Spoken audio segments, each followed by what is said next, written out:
Two New Hampshire teenagers are cycling across the country to raise awareness about suicide prevention. WMUR's Monica Hernandez tells us why, for these teens, the issue is personal.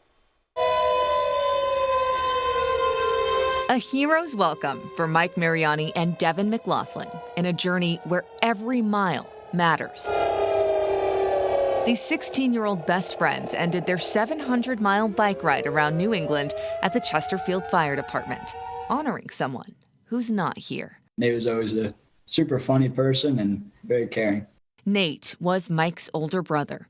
In 2018, at 16 years old, a junior at Keene High School, Nate took his own life. There was no signs, nothing. It just came out of the blue. It was really shocking.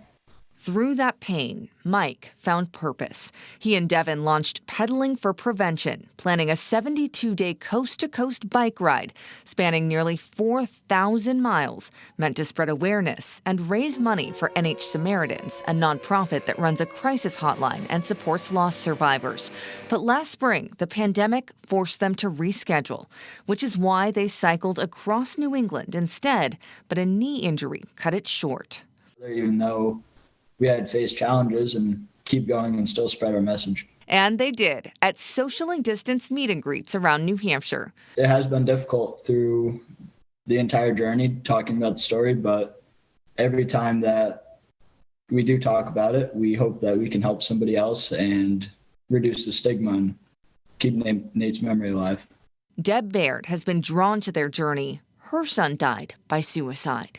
This spoke to my heart because these two young men are so compassionate and have such strength in the ability to drive inspiration. So inspiring, in fact, they've already beat their fundraising goal at $23,000 so far. It was weird reaching out to the community, and they just embraced us with open arms, and it was amazing. It was really, really cool to see. Yeah. It still is, yeah. Especially because it's only been a few years since Mike's family moved to New Hampshire from Connecticut. Mike says the move was hard on his brother, and so was a previous loss. My dad passed away when I was 5, so Nate really, really missed my dad and really had a close relationship with him.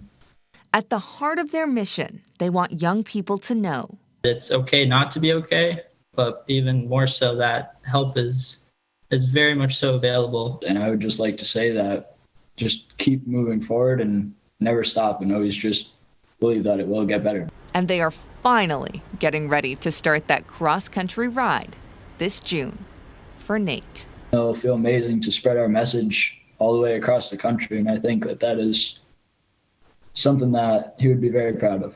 I will have no doubt that he'll be there with us the whole ride. For more information, go to pedalingforprevention.com. Monica Hernandez, WMUR News 9.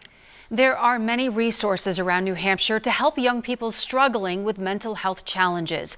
Those organizations are working hard to keep up with the increased demand, but they say anyone who needs help should reach out. And everyone who talked to News 9, from teens and parents to counselors, educators, and professionals, say one of the best resources is young people themselves and the attitude they bring to this issue.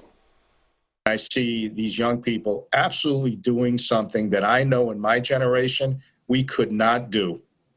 We could not eliminate some of the stigma and some of the problems to get ourselves help. Thank you for joining us. We hope this is just the start of a conversation with far-reaching effects. And remember to reach out if you need help. And do not be afraid to check on the people around you. Thanks for being with us tonight. Take care.